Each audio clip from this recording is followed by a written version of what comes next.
Merhaba arkadaşlar. Memleketim olması nedeniyle sık sık videolarını paylaştığım Tunceli'nin şehir merkezi, ülkemizde iki akarsuyun birleştiği tek şehir merkezi olarak önemlidir.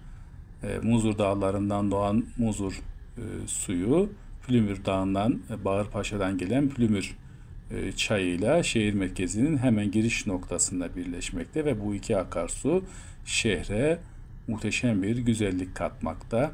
Yine şehrin bu akarsuların çevresindeki yerleşimi ve caddeleri, yakın zamanda yapılan güzel binalar ve yolların da iyileştirilmesiyle oldukça hoş bir hale getirilmiş. Özellikle Muzur'un çevresinde çok fazla restoran ve çeşitli lokal alanları ve gençlerin özellikle bulunduğu sanatın, kültürün paylaşıldığı noktalar dikkat çekmekte.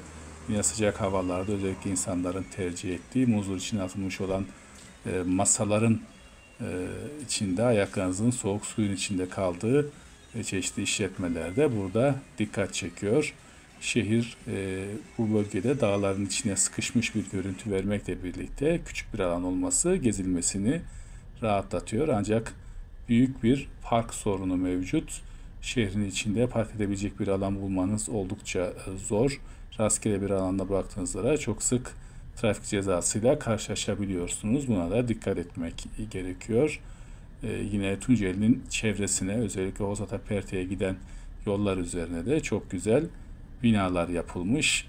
Ülkemizin artık tur listelerine yerleşmiş olan yerlerinden birisi olarak özellikle Ovacık bölgesine gitmek isteyen, Plümür Vadisi'ne gitmek isteyen insanların gelip kaldığı güzel oteller de yapılmış.